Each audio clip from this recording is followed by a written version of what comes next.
Saya datang ambil HP-nya, dia nempel lagi, tetapi sudah bersihkan. Maksud saya begini, rumah kalau kita tidak bersihkan itu akan kotor. Kita sudah bersihkan pun masih ada kotorannya. Saya kebetulan rumah saya di Ketapang itu tidak pakai dek. Dan saya tinggal di tempat di bibit yang luar sayur, kebun sayur. Jadi asal pada sedikit begini mereka makan. Nah, rupanya bekas bakar itu kan ditiupkan. Nanti kayak lubang gelas begini dia masuk. Tiap hari sudah dibersihkan. Bangun pagi kita lagi lalu dibersihkan. Lalu saya buatlah kayak gini, kasih kasih. Maka agak jarang kotornya. Ya basah pun nyangkut di sini.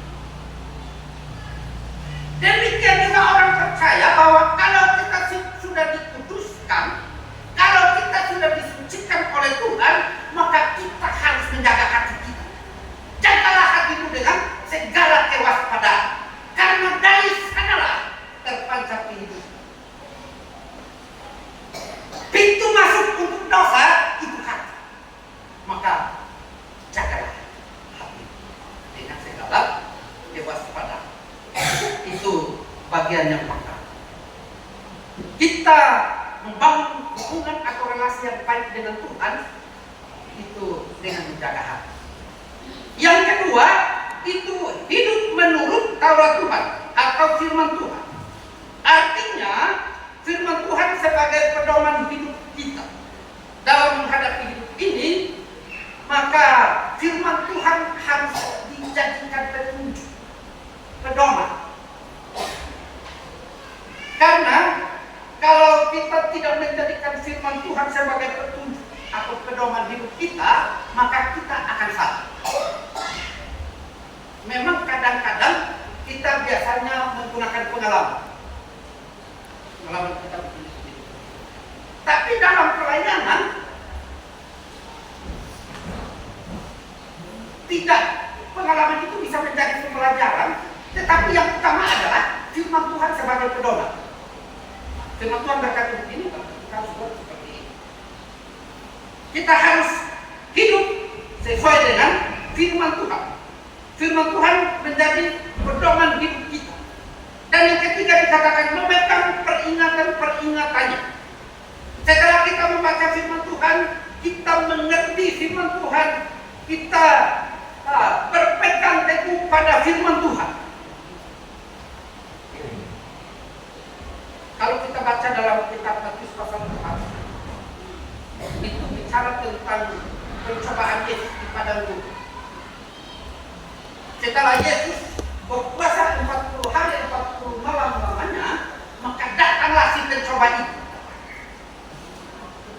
Lalu mencoba Yesus. Ada 3 pencobaan. Tetapi kalau kita baca di situ, Yesus selalu menjawab dengan firman Tuhan. Kalau engkau anak Allah, perintahkanlah batu-batu ini menjadi roti supaya engkau dapat makan.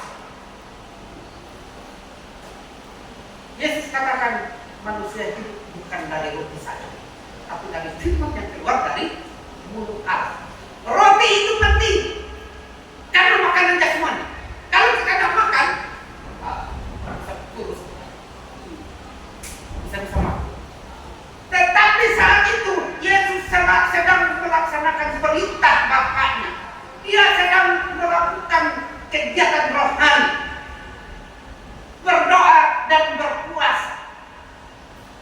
Maka ketika dia ditawarkan, jadi iblis mencoba untuk mengalihkan perhatian Yesus dari hal-hal yang bersifat rohani kepada hal-hal yang bersifat jasmani.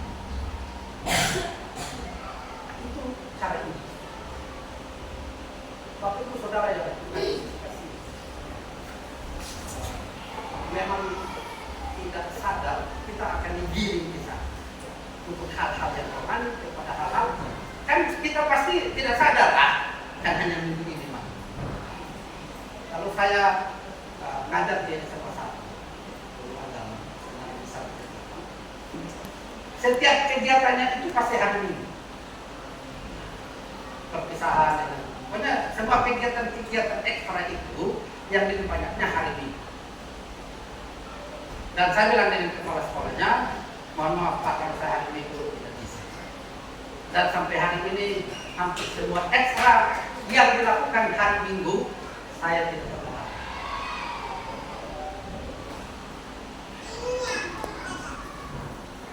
Bapak Ibu Saudara yang Tuhan Yesus kasih,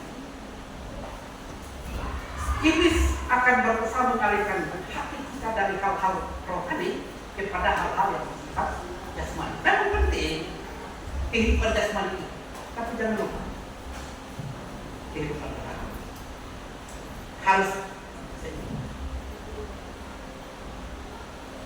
Lalu iblis membawa Yesus ke atas hubungan baik Allah. Ada tertulis mengenai itu. Coba jatuhkan diri, karena dia akan menyuruh malaikat-malaikatnya menentang kakimu di atas tangannya sehingga kakimu tidak terangkut kepada batu. Ini tahu firman juga.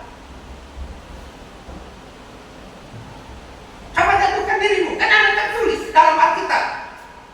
Malaikat-malaikat akan opangnya kau tidak akan apa-apa.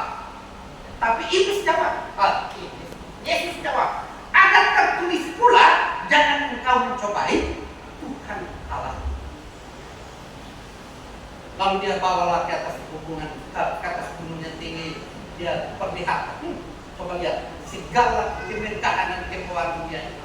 Kalau kau menyembah aku, maka semuanya itu akan jadi milik. Yesus katakan, enyahlah engkau iblis,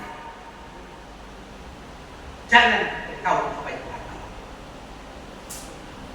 Allah. Yang ketiga, enyahlah engkau iblis, hanya kepada Allah engkau berbakti. Kita menyembah hanya kepada Allah, tidak ada yang lain.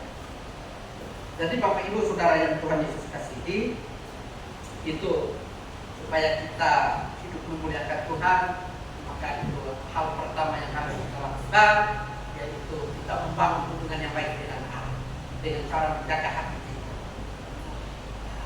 supaya tidak dikotori oleh dosa. Karena Yesus telah mati di atas kayu salib untuk menebus dosa Bapak Ibu Saudara dan saya. Yang kedua, agar kita hidup memuliakan Tuhan, maka kita harus membangun hubungan yang baik dengan sesama. Selain kita membangun hubungan atau relasi yang baik dengan Tuhan,